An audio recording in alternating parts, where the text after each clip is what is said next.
Hello, and welcome to the webinar, Maximizing SaaS ROI Strategies for IT Leaders in 2025. My name is Vicki Lembrunska with Argyle. It's great to have everyone joining us today. I just have a few administrative details to go over, and then I will welcome our esteemed speakers for the session. First, we would like to thank Productiv for their partnership today. They've been wonderful partners to Argyle and are committed to providing you with valuable content and a great overall experience today. Thank you so much, Productiv. We appreciate you joining us. Finally, and most importantly, we want to hear from you today. So please do submit all questions that come in during today's event into the chat section of the interface. And following this discussion, we set aside time for our speakers to weigh in on those questions. And now, without further delay, let's introduce our speakers and begin our discussion. Joining us today are Josh Mullis, VP of Information Security at Productiv, and Tom Roberto, Chief Technology Officer at SG Network Services. We are so excited to have Josh and Tom with us today. Welcome, gentlemen. Now, let's get started. I would like to begin with some intros. Maybe, Josh, you'd like to kick us off and tell us a bit about yourself and about your company? Yeah, we'd love to. First off, thanks for having us here today. Super excited to be here and to talk about a very relevant topic. So I'm Josh Mullis. I'm our VP of IT and Information Security here at Productiv. I did about 12 years of cybersecurity consulting prior to coming here. Been with Productiv for about 3 years. Productiv itself is a SaaS platform, and we offer SaaS management services. So we give visibility into your SaaS portfolio, give you analytics in terms of your actual license allocation and usage, and help inform renewal decisions when it comes time to have those conversations with your various vendor partners. So very relevant topic for us today, and happy to be here. We are so glad you're here with us. And Tom, tell us a little bit about you and your company. Absolutely. My name is Tom Roberto. I'm the Chief Technology Officer for SG Network Services. We're a national partner for retailers and brands managing their physical infrastructure and IT systems that typically live out at branches or corporate office. Welcome, welcome. Thank you for coming. Welcome again to both of you, and we're excited to have you with us discuss this important and timely topic. So let's dig right into this conversation. Originally, when we sat down to chat about this webinar topic, you had both brought up that companies are managing 300 plus SaaS applications, facing 40% waste in SaaS spend. Could you elaborate a little bit on the current challenges IT leaders are facing when it comes to SaaS? And I'll start with you, Josh. Did you want to get us started? Yeah, absolutely. Before jumping into the direct answer to that, it may be helpful to sort of set the tone of what got us to where we are today. So going back to the pandemic, everybody remembers most people were sitting in office. A lot of things were stacked and racked in local data centers. Your local IT teams had all those things. Pandemic happens, everybody's working from home, and we still have to enable productivity. So what's the solution? A lot of people turn to software as a service. It was something that you could turnkey spin up. All I needed was a corporate card, or sometimes even free. Just go put in my email address and bang, I'm in, and I'm able to enable my workforce, which was great for a time because it was keep business momentum at any cost. Fast forward to today, we're at a point where, okay, there's economic pressures.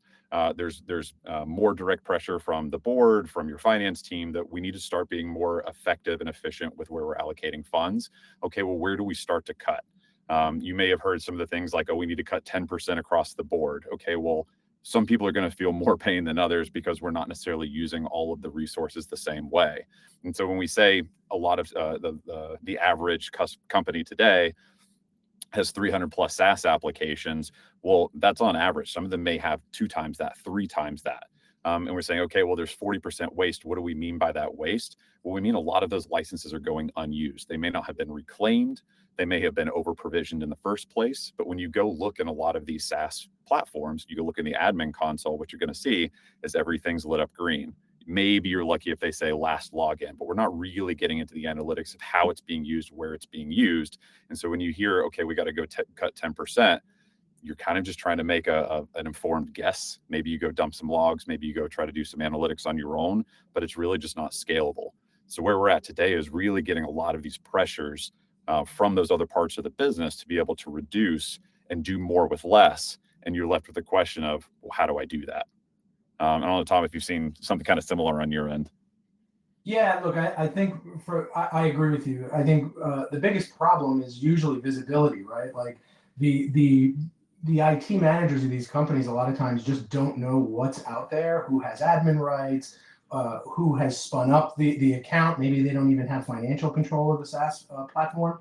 So I think the biggest thing that I see is just a lack of information, and the IT managers not being plugged into what's been deployed, who's deployed it, and how they're being used. So I think having more information today is far more important than it was 10, 15 years ago for sure. Yeah, and I think just like adding a little bit more to that, it just comes to, yes, it's visibility, but it's the question of how do you get it. I feel like it used to be a lot easier when everything was inside of your perimeter. Like maybe you're using a VPN, and so you're trying to funnel network traffic, and so you can get some of that visibility. But again, if somebody goes out on their own time or their own platform, you and I were talking yesterday about people can bring their own devices that doesn't have the VPN on it, and it doesn't stop them from going to swipe that card or input their credentials. Well, how do you rein some of that in? So I agree. It's getting really hard to maintain that visibility across your infrastructure. Thank you so much. You both mentioned the lack of visibility. So let's talk about blind spots. So what are some common blind spots in SaaS management that you've seen IT leaders overlook, and how, the big question, how can they proactively address them? Tom, I'll start with you. Yeah, I think one of the biggest problems today is that a lot of these SaaS platforms have changed quite a bit. So they're offering a much wider feature set, and a lot of times the IT groups and some of the operations groups don't realize that they're buying a platform that does 90% of another platform that they're also buying. So I think understanding, again, what's deployed, what's being used, why is it being used, I think a lot of times that why is missed. And they don't necessarily realize that I have Teams, I have Slack, I have yet a third communication platform, and I'm not exactly sure who's using it and maybe what customers are plugged into those systems. So I think having a single pane of glass that can help with that would certainly inform the purchasing decisions and cleaning up some of that stuff. You'll never be able to change the fact that your customers are going to drive what systems you need, but I think far oftentimes you might have bought a platform, and then over the last 5-6 years, they've added a lot of feature set, and now it might replace 2 or 3 other products that you have. So I think having the ability to see that would definitely inform that decision. But also, I think it would inform sort of what the IT group's position on that stuff is, right? Like Josh, I'm sure you're seeing similar things where the IT group may not be consulted for that. Yeah, absolutely. And you kind of touched on it before, but data is king or queen. And it's really hard to get that information. And another fact that I tend to push is like time to value, right? So like, okay, yes, you can go get that information and compare 2 systems, but how long is it going to take you to do that? Are you going to have to go do some Google search? Are you going to have to track down the application admin? Are you going to have to try to send an email out to everybody within the organization to ask them how they're trying to use it? How do you do that at scale?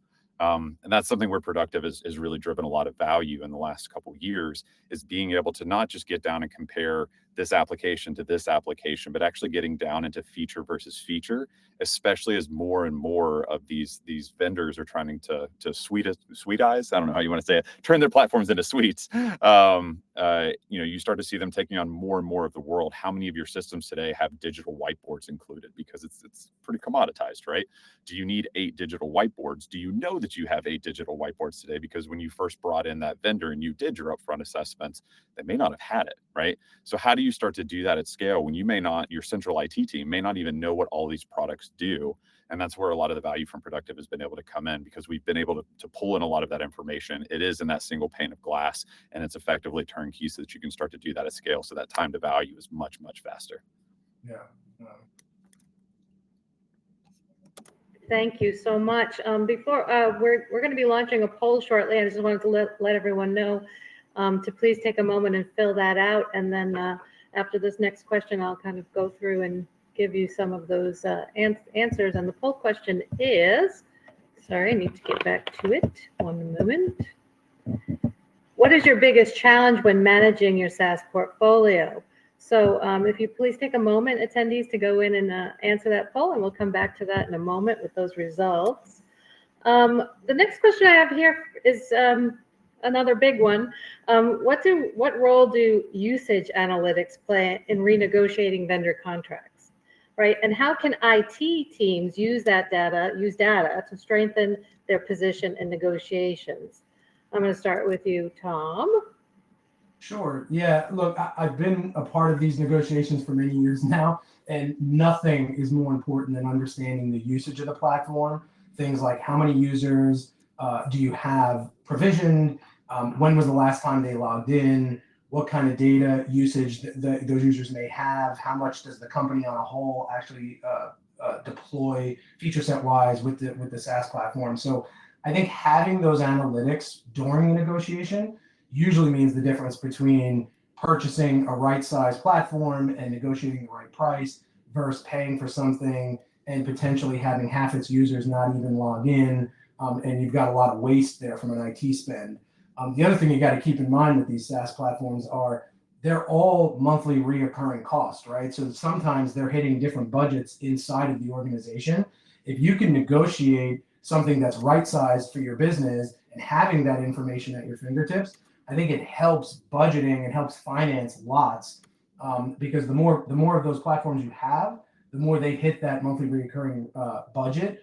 And I can't stress enough that having the usage analytics, when users were logging in, how much data usage you've had on the platform, bandwidth usage, things like that, really mean the difference between exorbitant costs and something that's right sized. Yeah, to make it even just a little bit more tangible, a lot of organizations today are operating out of spreadsheets, right? So they're always kind of fighting a losing battle, because the moment you've updated that spreadsheet and you walk away, it's already out of date, right? Like, it's not a living and breathing and document. You probably don't have access controls over it. Maybe it's in like a Microsoft 365 or something, so you can control a little bit of permission assignment. But a lot of people are literally just emailing versions of a sheet around. You fat finger it and you've lost something. And that's just at the breadth of your portfolio. So you have visibility into the portfolio, but you're not able to pull things like real-time usage and consumption and stuff like that. I don't know, take any video conferencing platform today. Say I'm not productive today. I'm company Josh, and I've started my own company, and we've grown and grown and grown. And now we're gonna go buy a video conferencing system. We have 1,000 employees. Well, how many licenses do I need? Well, obviously 1,000, except for the fact that your front of office, your maintenance, your gardener, like, those people are never going to use that video conferencing platform. And then of the people that use it, engineers, love engineers. I like to pick on them as well. They hate joining calls. They definitely don't schedule calls. Maybe they join them if you schedule them. A lot of the platforms these days actually have free tier services, free tier licenses. I mean, we all use Zoom during the pandemic, right? I called my mom, I called my sister, called my aunt. We had the free 40-minute license. Well, could you get away from a cost perspective of downgrading a subset of those users to just that 40-minute license? How would you get that information? Where would you even start? And so by having something that's actually consuming and seeing how people are using the platform, those actual usage analytics, and able to render those up and give you giving you detailed information, can really help empower you to go make some of those key decisions when it comes time to renewal. So it's not just comparing system versus system. It's not just comparing service and feature versus service and feature. A lot of times it's getting down to comparing actual license usage. Hey, does it need to be paid, or can it be free? Yeah, look, the other thing I'll add to that is any dollar that's saved by right sizing a system means that you can have other systems and other things, right? So a lot of times you're reinvesting that. So I think a lot of people should consider that negotiation pretty important, because it might reveal something that they thought they couldn't afford, but now they can. Totally. And I mean, adding another piece to that is thinking about the different features so thinking about the license tiers and stuff, but also thinking about which features you're paying for underneath it. I think one of the most expensive licenses a lot of companies have is their Microsoft E5 licenses, because they're like, hey, you need every feature out there. We need to empower the entire workforce. But do you need to pay that top dollar? Or are there places where you can start to pull those things back because, hey, we're not actually using these features, or we as a company, me as an IT leader, you as an IT leader, have made an informed decision of this is where we want the organization to go. We think comparing apples to apples here, this capability and this product is actually more powerful for our organization and better aligns with our strategy. And we actually don't want people using this feature. So let's cut that out. Thank you both. It's interesting. My next question is on visibility, and in the poll results, we see that the number one biggest challenge, well, 40% said that lack of visibility into actual application usage is their biggest challenge. And the next answer that had the highest percentage was controlling shadow IT across departments. So very fitting for our conversation. And since visibility seems to be a common theme, can you expand on why visibility is so important, besides that everyone here knows it's an issue, and provide examples of where it has seen immediate ROI? Maybe Josh, you could start out? Yeah, absolutely. I've said for a long time, all SaaS management is risk management. Now, it could just be because I come from a security background, but I'm not just like thinking about it from a cyber risk perspective. It's financial risk. Are we spending money places that we don't want to? Are we duplicating spend, which, Tom, to your point, that could be better allocated for other usages? Do we have data exposure? Are we putting data in places that we don't necessarily want it to be because we haven't done our vendor reviews? Are there compliance or regulatory obligations that we're not meeting because we're now pushing and pulling data places that we didn't expect to? Is there actual cyber exposure risk? Have we done a security review of this platform, or is it kind of a shaky, maybe foreign-owned platform that could be leaking data, could be leaking trade secrets, especially in the world that we're in today with all the generative AI capabilities that are out there? Is our data being used to train those models? Have we had a chance to assess that, right? And so when we're thinking about why visibility is so important, it really comes down to you can't control what you can't see. And so whether it should be an approved application and it's not, and it hasn't gone through the appropriate channels, or it's actually full shadow IT and it's risky and we need to shut it down. Like, we need to understand, you have to start by understanding what is approved and what is in scope before you start to understand where you have some of those external or tangential areas. Yeah, I think the one thing I'll add to that, I've had personal experience with it. The other thing that visibility really gives you is being able to control some of the contractual obligations that come along with these SaaS platforms.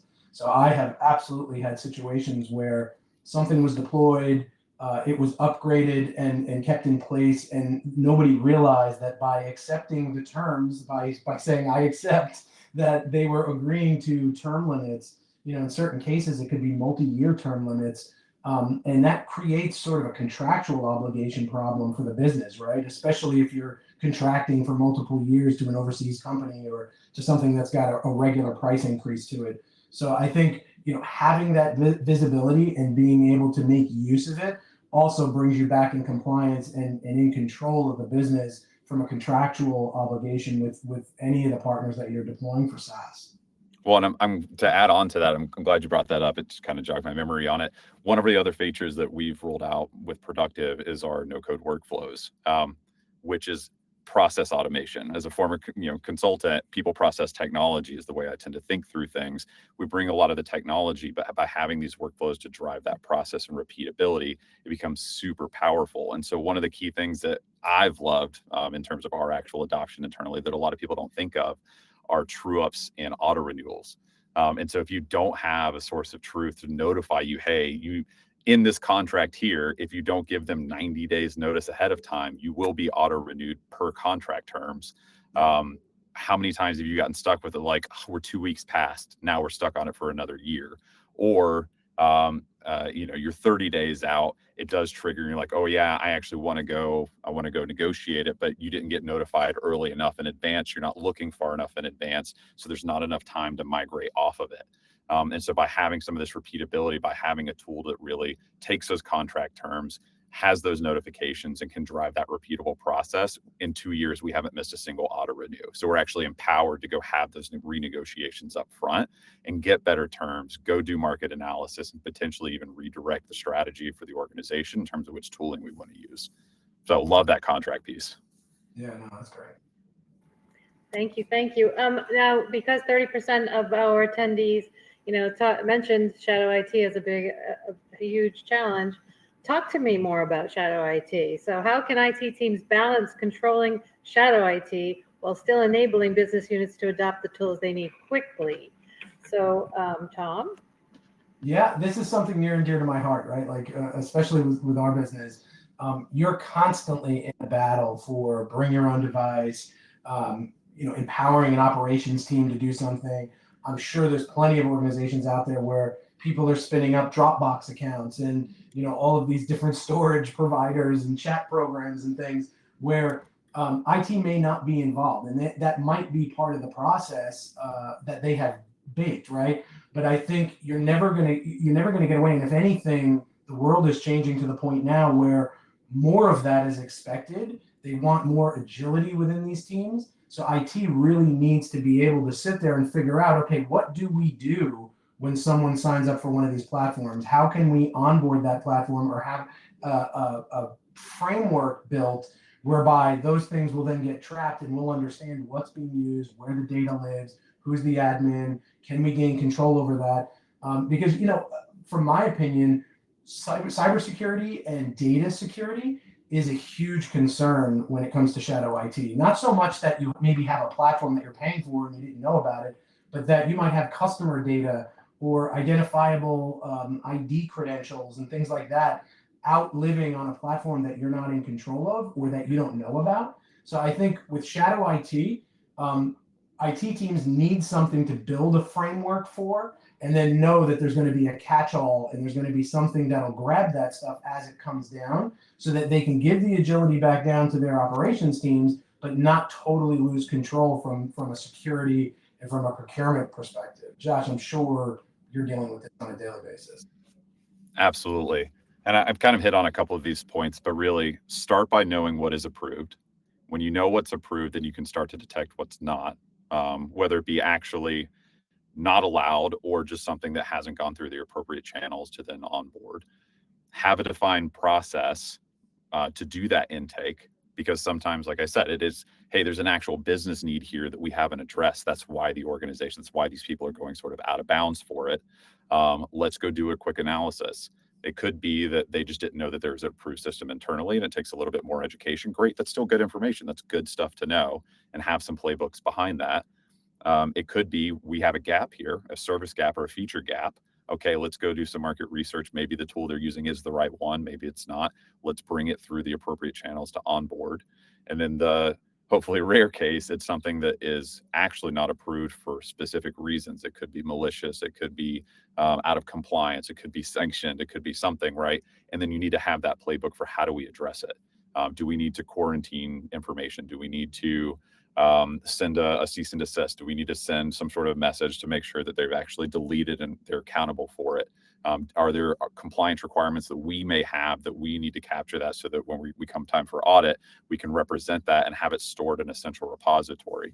And those are a lot of the things that we've been working to build out here at Productiv for the last year or two, is to have that single source of truth so that when it comes time for renewal, when it comes time for whatever, we're not having to go look through people's inboxes. Hey, who sent a notification to who? What was the justification for this? And try to recreate it. We just have all that decisioning in one place. This is why we approved it. This is why we didn't approve it. And these are the actions that we took off of it.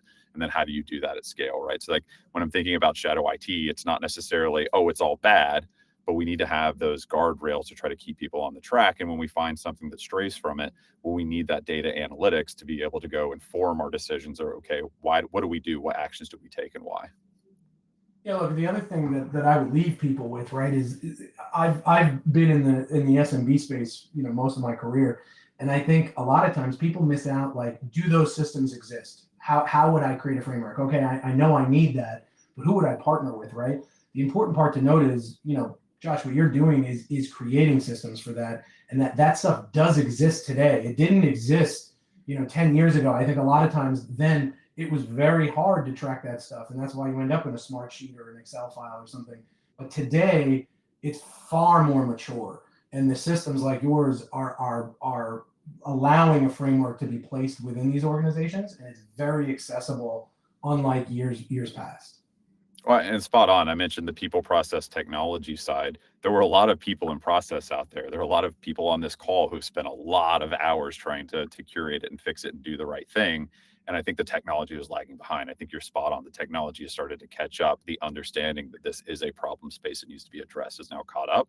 And hopefully we're here to help just enable the teams that are already out there in the trenches doing the work.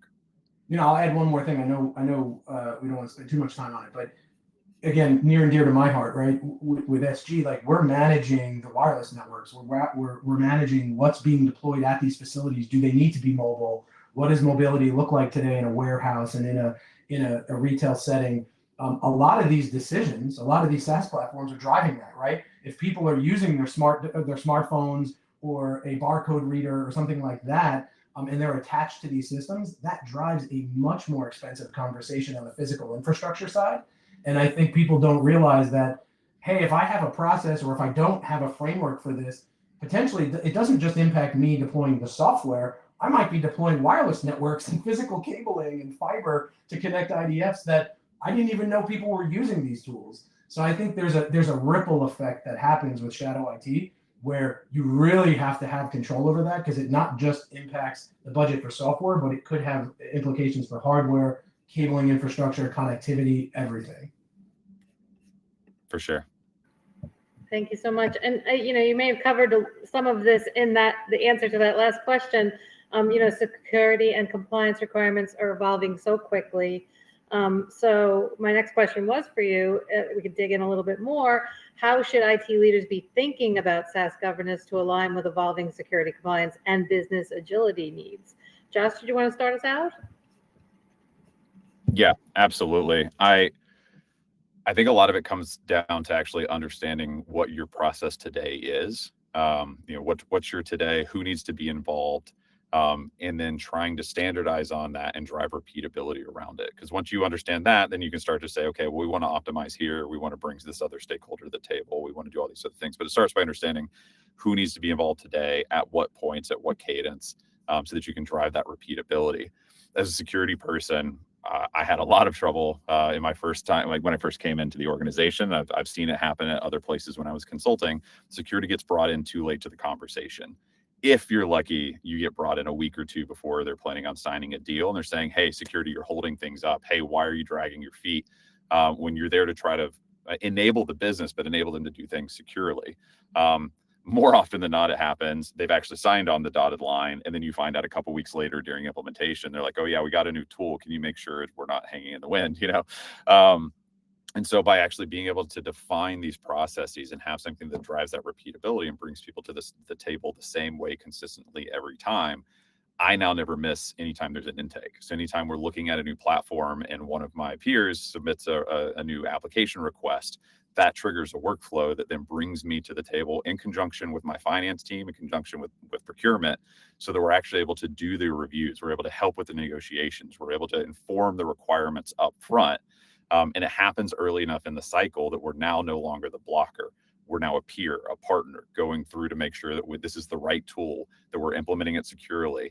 And so it's kind of changed the mentality of an us versus them, and has now brought it more of an altogether, a better together story of how do we make sure we're enabling the business in a secure, compliant way. Yeah, I think I have a funny kind of anecdote for this, because I used to have to answer this a lot. In years past, people would say, well, we're ISO compliant, right? So we know exactly how we're handling all of this.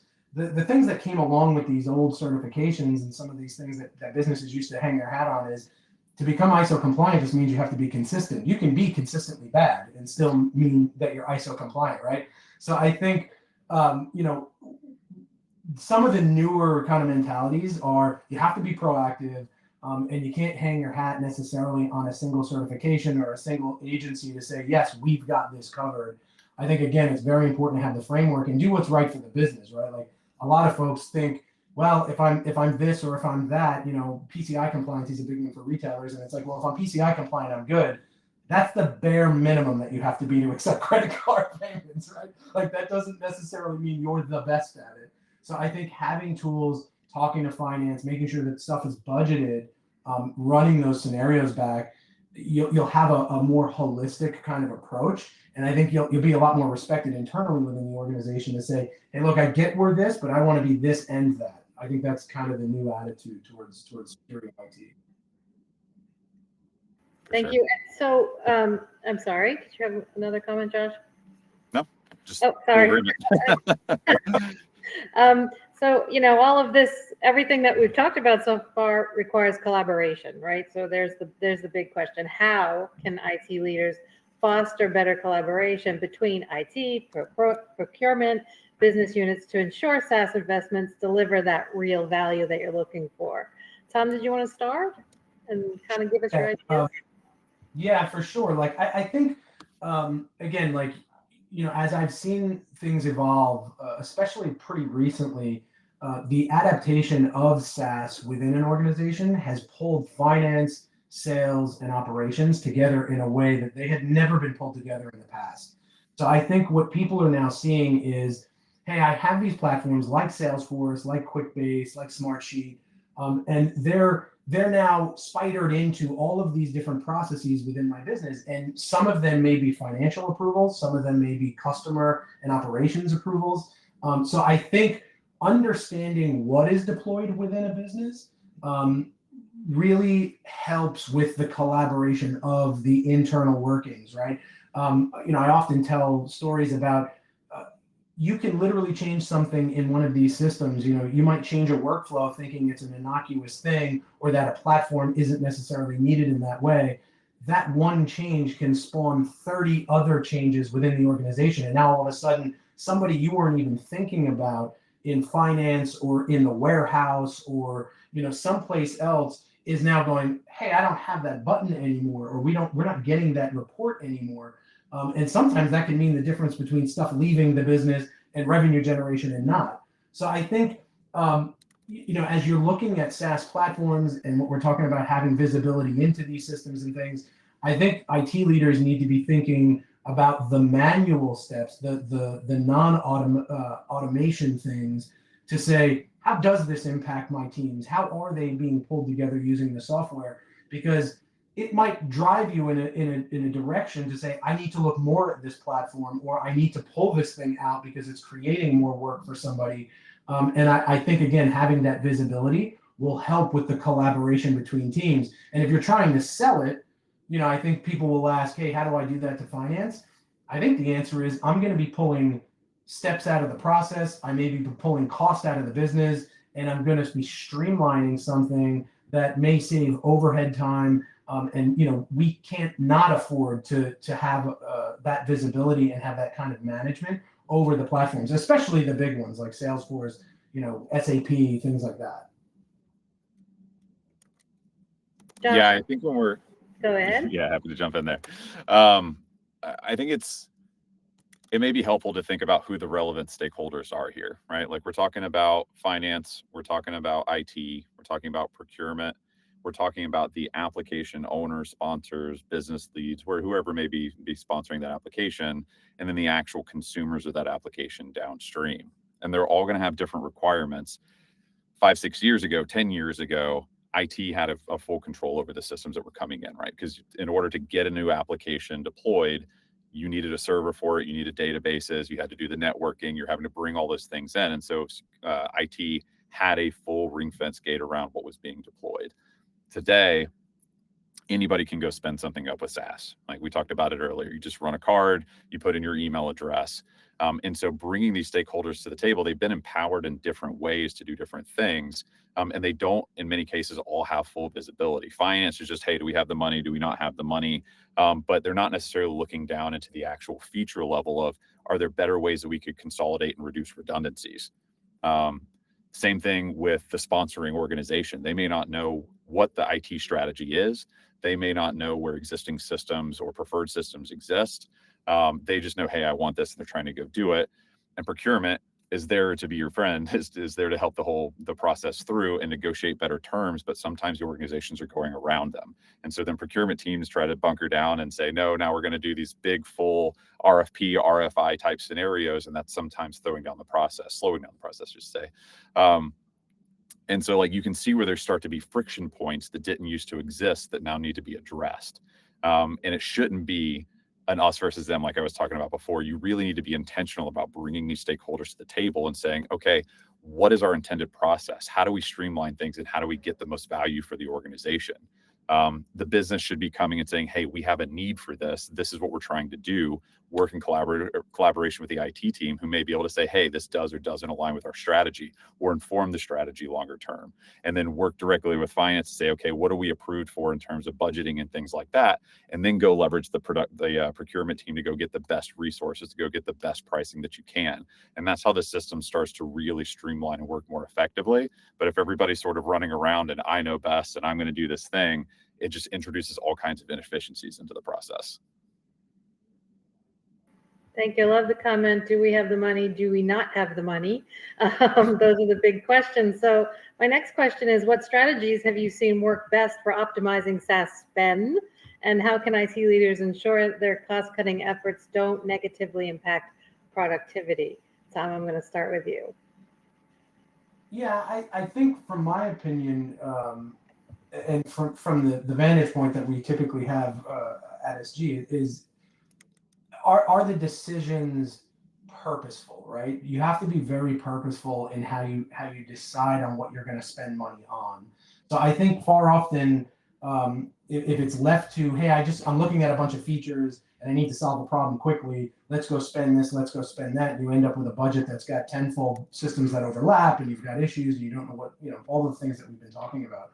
I think if you're very purposeful and thoughtful in those decisions, back to the comment earlier about, finance, sales, operations, procurement, all being together and saying, does this facilitate 80 to 90% of what I'm looking for? And will it complement things that I've already got in place, like Office or G Suite or whatever it is? I think you can have those conversations and you can start to walk through where the spend makes sense, right? I think IT used to be, you had to know the features, you had to know how to deploy it. It was a very engineering driven decision, right? Like, I miss those days, and I miss being behind the desk and just having to click the right buttons. But I think today, being an IT leader is just as much about finance and operations as it is the actual technology. And I think if you're really thoughtful in the decisions that you make, and making sure that it facilitates everything the business needs, you can comfortably have that conversations with non-technical people, right? I often say, like, if you can't describe it to your grandmother, you probably don't understand it yourself. It's sort of the same thing, right? If you can't describe it to your finance team, you probably don't understand how it impacts the business. So I think you've got to kind of work those things a little more carefully. And I think there's more purpose built into some of those decisions today than there ever has been. And I see that getting even worse with AI. I think it's going to make those decisions even more important.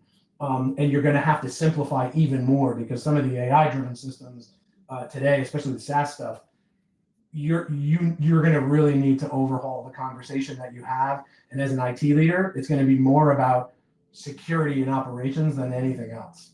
Josh, I don't know what your opinion is on that. I agree. And I think even taking it a little bit a step further is digging more into the process side of it and what those requirements are when you're looking at a new tool, or if you're reevaluating an existing tool.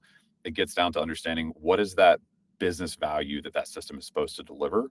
What are the requirements associated with it, and what are the KPIs that are associated with it? Too many times we kind of chase the shiny ball, as I like to say. Someone's like, oh, there's this cool tool, we got to get it. Like, why do we have to get it? What challenge internally are you trying to solve for today? Can we document it? Can we get everybody on board that this is what we're trying to achieve? Can I get an implementation plan? When are we going to start to see value on these things? When can we actually validate that we're delivering on it? Because as an IT leader, nothing irks me more than shelfware. Nothing drives me crazier than finding a system that someone had to have because it's this cool thing and it's going to deliver all this value. And then you come back 8-12 months later and 2 people have accounts and neither one of them have logged in 6 months. Like, just drives me mental, right? And so it does take a little bit more of that upfront effort, a little bit more of that people and process management side of things to invest in it, to make sure, hey, we agree this is what we need it for, and this is when we're going to start to see that ROI. Because if we don't, then we need to reevaluate going forward. Wonderful, wonderful. So we talked about spend. So now let's get into delivering those measurable business outcomes. What are some practical steps that IT leaders can take today to ensure their SaaS investments are delivering the outcomes they want, those measurable business outcomes? Josh, what are your thoughts on that? Starts with visibility, like we've talked about. So understanding what's out there in the first place. The second thing I like to do is understand who's responsible for those systems. Too many times you'll find things that maybe when it was first brought in, it had a sponsor, had an executive champion, something, and then people have moved around. The accountability and responsibility for that platform has shifted, and things just sort of fall through the cracks. And so go understand who's responsible for those systems. Bring some information to them if you can. So if you have a system like Productiv where you can pull some of those analytics, go educate them. Hey, this is what we're seeing in terms of usage. Do you have a different perspective? Is there a different business outcome that we're trying to drive with this system? And then maybe go try to source some information from the users themselves. We also have another feature that we've rolled out to be able to do surveys directly from our platform. So you can get very targeted in who you send it to try to understand, hey, why do you use this system? What value do you get out of it? Which features do you use? Because getting down to the feature level, maybe we don't need this full platform. Maybe it's more of a niche usage and there's a better tool out there for it. So starting to get visibility, accountability, and ownership, and then moving into actual actionability and sort of how I think through moving through those phases. I don't know, Tom, what do you think on that? Yeah, look, this is one of the most fun things for a CTO to deal with, and I gamify it. So I agree 100%, and I think the most important thing that you said was you have to involve the users, right? So what I often do is I'll say, hey, show me the latest, XYZ report or whatever, and if they pull it up in Excel, I'll ask them, why is this not out of a system? And I literally I'm shooting Excel every day. Everybody thinks I hate Excel, right? They're like, but in my opinion, like if you can do it in Excel, why are we paying for a SaaS platform, right? So pushing people back into the systems that they want and engaging, hey, you're right, I can do this. I just needed some education. Or, hey, I don't use this system. You're right. I can do this in Excel and Smartsheet or something. Those things are really fun for us. And I think you're using the analytics and usage to gauge, is this really being used? And it's down at the user level that it matters, right? No IT director is going to tell you, oh, I love having all these SaaS platforms. They're so much fun to manage and dealing with, single sign-on and all of the nonsense that goes along with that. I think, being able to say, hey, look, I've worked with the user and they don't use this system, or they didn't know how to use this system and they need to. Those things are really important. So I think working with the users, getting people back into the systems that they're asking to be purchased, and saying, get out of Excel, stop manually manipulating things, because guess what? In 2 years, when AI takes this, you're not going to have the ability to edit it anymore, right? So I think I would gamify it, and I agree 100%, Josh. Like you got to work with the users, and you've got to find out, what are they using for finance reports? What are they using for inventory reporting? It's to an IT director that might be boring, but once you start to dig in, you'll find that you're playing a game of Inspector Clouseau, and you'll find lots and lots of things during that investigation. For sure. And thinking about SaaS management, a lot of what we've talked about today has been cost savings, which is real, especially in the market that we're in. But the flip side of that, having analytics and things like this to see how it's being used, is you bought that tool for a reason. It's supposed to deliver value to the organization. And so if you see it's not actually being used either altogether or the specific features you thought you were buying it for, why? Is it because there's been a lack of awareness? There's been a lack of training? There's actual system and performance issues, right? Like, why isn't it being used? And so it may not be like, oh, let's go cut it off. Like, no, we actually want you out there delivering more value faster time to delivery, but you're not using it. So, okay, let's go do something about it. But how do you even get that information in the first place that it's not being used, right? So like, totally love that aspect of it. Yeah. Thank you again. And so I just want to remind the audience that if you do have questions, please do enter those in the chat. We'd love to hear from them.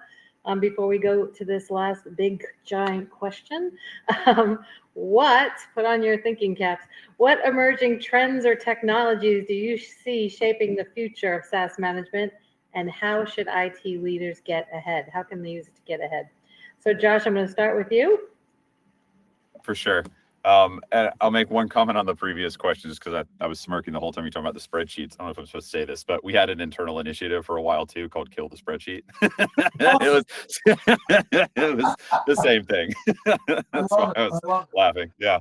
But no, in terms of where the market's going and sort of emerging trends, I see kind of two different things. When we're looking at the breadth of SaaS management, a lot of what we've talked about has been sort of the governance and process around bringing it in, review processes, understanding how like usage and analytics and things like that. But there's also the operational side of it, which Tom, I'm sure you've lived and breathed for a long time, in terms of what I call service mesh. So all of these SaaS applications like to talk to each other. Where are their risk and potential exposures there? What are the permission sets associated with it? The actual configurations of these platforms. From a security perspective, some of you on this call may have heard of CSPM, so Cloud Security Posture Management.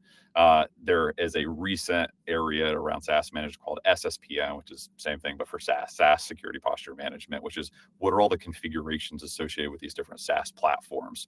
On a minimum, they probably have 20 to 50 security configurations you need to have in place. Well, how do you now do that at scale?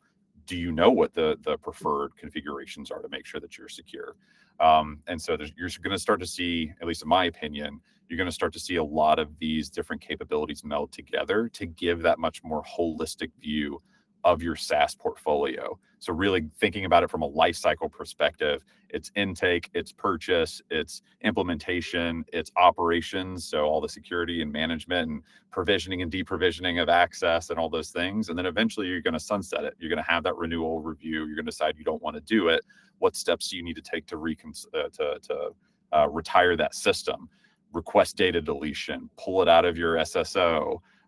Do you need to retain logs for it for a certain amount of time? Have you notified the vendor? All these types of things. So it's really thinking about that arc and how do we bring all these capabilities under one umbrella? So that's one trend. The other thing, and I'm surprised we haven't said it more on this call. I feel like it's usually you hear it within the first 2 or 3 minutes, but AI, right? It is going to change. It is changing things today. It's going to continue to change things. It's going to change how we source information, how we're going to source benchmarking data in terms of pricing and usage and benefits. I mean, today you have the G2s and the Gartners of the world. Well, that's going to consolidate. We're going to find different unique ways of pulling in information. How should we be using it? What are the features? How do things move together? How do we manage permission sets and licenses at scale? So instead of a person, you have your bot or your agent that's doing it, right? This is Josh talking. This is less about Productiv. There it is. Right. But I think this is where we're going to see things go. We're going to see more technology and more automation aligned with the process and governance and that visibility that we've been talking about. So, Tom, I don't know if you're seeing anything different on your end. I see the head shake no.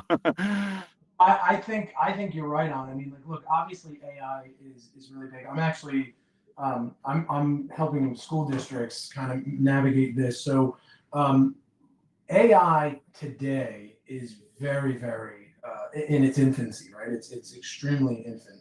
And what I think is happening, right, is what AI means for business is what the internet meant for business when it came about. Like, it is going to be that transformative, and you'll literally be in a situation where rapidly, 10 years, you're going to go from what it is today to what it will be with AI.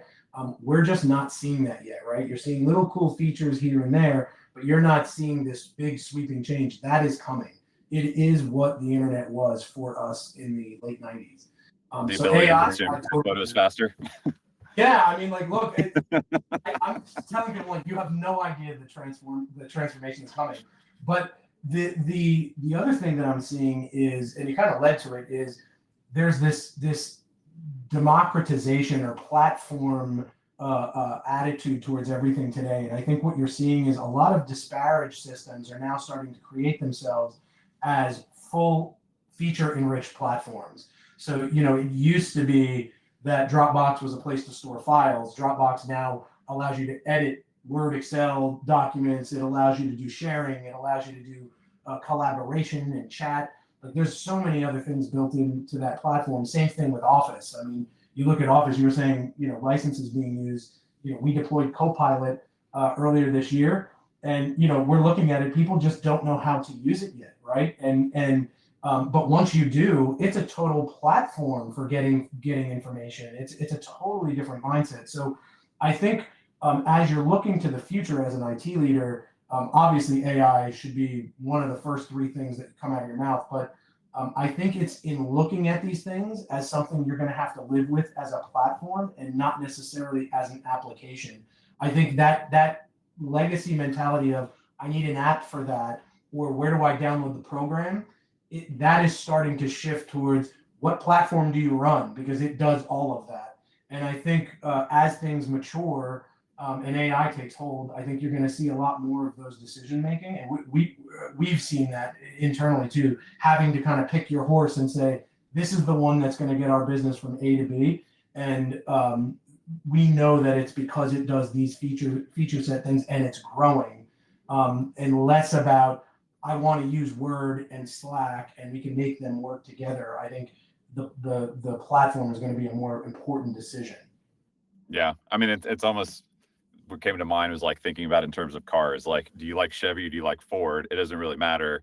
They all have the same features more or less. It's just which brand do you want to go with, right? And like as a lot of these capabilities are starting to align within suites or products, yeah, I agree. I think you're going to start to get to the point of like people just have preferences because one or the other has effectively all the same features. You have your audio video conferencing, you have your digital whiteboard, you have your document, your doc editor, right? Like everything is now in the same thing. Okay, well, which one do you want to align on and go all in? And you get efficiencies. Obviously, there's probably monetary efficiencies for economies of scale and things like that, but also how many times have you gone to look for a document and you're like, well, I don't know if it's in Box, Dropbox, Google Workspace, right? Coda, right? Like it's somewhere. Let me go like poke around, hunt and peck until I find it.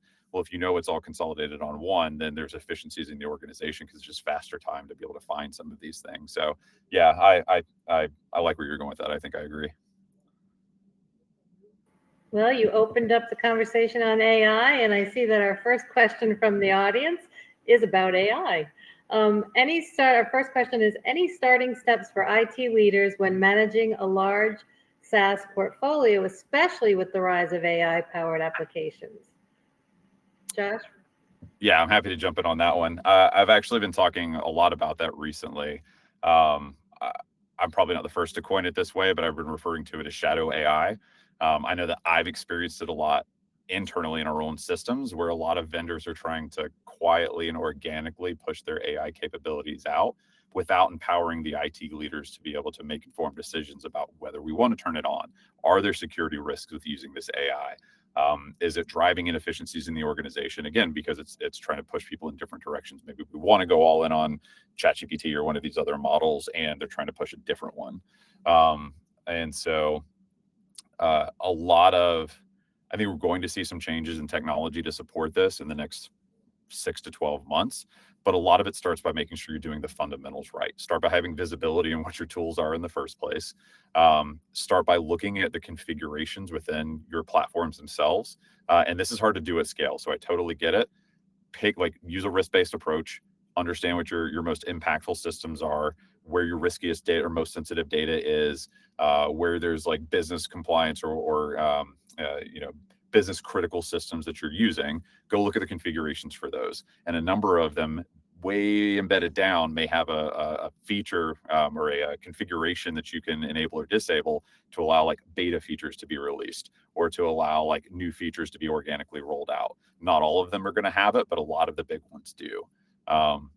And so I found this out the hard way with a couple of my systems, and all of a sudden my users I'm seeing messages come from them about things. And I'm like, how do you even know that feature's there? Sure enough, lo and behold, there's a beta flag enabled. And so they were able to do that without my permission and consent. So start by understanding what your the entire portfolio looks like. What are your approved applications? Understand the risk. Start to look at the configurations within them. And then for ones that you are really concerned about, send a message out to your vendors themselves. Talk to your CSM, talk to your account manager. Hey, what's on your roadmap? What should I be worried about? Or like, what do you want to brag about? Because, hey, this is a new feature that you're going to come out, and I want to get ahead of the enablement for my organization. So really thinking about the basics. And then as the tooling catches up and we're able to get more granular feature information, this is something that we at Productiv are already looking to hopefully start to tackle within the next 6 months. Is to be able to start rendering this information and providing it to our customers so that they can see some of this additional features as they're coming out of like, hey, did you see or were you aware that there's a new AI capability within this platform? Have you already done your reviews of it? Things like that. Tom, thoughts there? Yeah, no, look, I think you're right on. I mean, what I've been comparing it to is saying, hey, we are now in the Renaissance, just like the 90s with websites. And it used to be like you create a website and it was like, what are you doing on the website? I have no idea. I know I need one though, right? So it's the same with AI. It's like, why do I need AI? I don't know, but I know I need it. I got to put it in there, right? So like for me, it's all about KISS. Keep it simple, stupid, right? Like make sure that as an IT leader, you know what the platform does.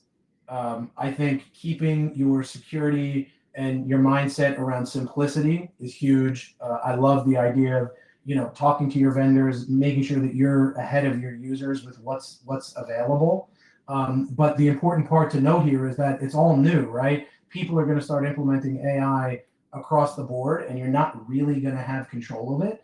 And a lot of times it may not even be necessary, but it's going to be there. So as an IT director or CTO or what have you, I think you've got to have a framework that's simple, that is going to change, and realize that you're now in this world of, hey, we're going to do it because it's there, and then we got to see what happens. It's not a mature technology. AI is something that is so new. It changes day by day, hour by hour. So I think, having an expectation of your team that you're going to have this mature security parameters and framework for AI is just, it's not realistic. So you've got to kind of change your mentality. But I do think it's something you have to be ready for. So you've got to be the person out on the edge, and you can't let your users lead that charge because you're trying to rein them in.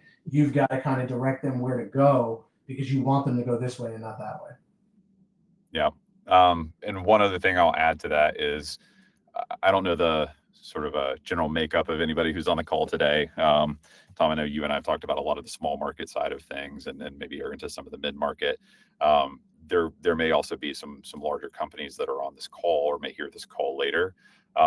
If you want to look towards more mature steps, think about threat modeling, because not every application is going to be the same. We were talking about the data and protecting the data and make sure everybody thinks about like, oh, don't train the models and stuff like that.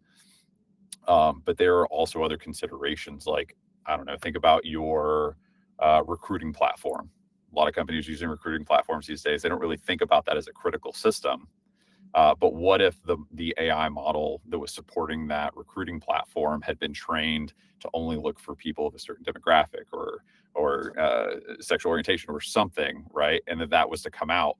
Well, now, like, there's not a data exposure per se for your organization, but you may be under the gun. You may be subject to lawsuits. You may be subject to other things because you basically align with discriminatory practices for your hiring, right? That's a big no-no. We all know that. So like, and that's just one slice of it. So like, if you're a larger, more mature organization, maybe starting to think about doing those threat models as a part of the intake process, or even for your existing platforms, if and when you can get to them. Hey, they may or may not have AI today, but if they were, what type of data are they touching? What type of actions are they permitted to take? What kind of, how are they informing our decision-making process in the organization? And thinking about it that way. If you want to go get smart on some of these things, a lot of people are familiar with the OWASP top 10. So thinking about like application development, what are the big, cross-site scripting, SQL injection, all those fun things. OWASP came out within the last year, a top 10 just for generative AI. It's pretty interesting. Some of the things air more towards almost psychology. So like the autonomy of the AI model itself, how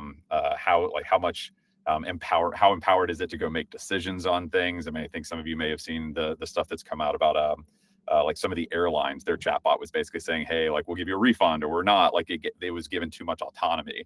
And so it was allowed to make decisions that it wasn't actually empowered to make, and they got in trouble for it. So thinking about if and where, or how and where some of those concerns could apply is another way to think about it. Wonderful. And believe it or not, we're out of time. I can't believe this went so well. And thank you for all that wonderful, practical, insightful advice today. It was a fabulous webinar, and I thank you, Josh and Tom, both for presenting today. This does conclude today's webinar, and I want to thank everyone for joining us today for this fantastic virtual event. And thank you to our partner, Productiv. This webinar will be available on demand for the following week. And if you'd like to learn more about Argyle, you can join for a short video. And thank you again, everyone, and enjoy the rest of your day. Thank you, Josh. Thank you, Tom. Thank you. Thank you.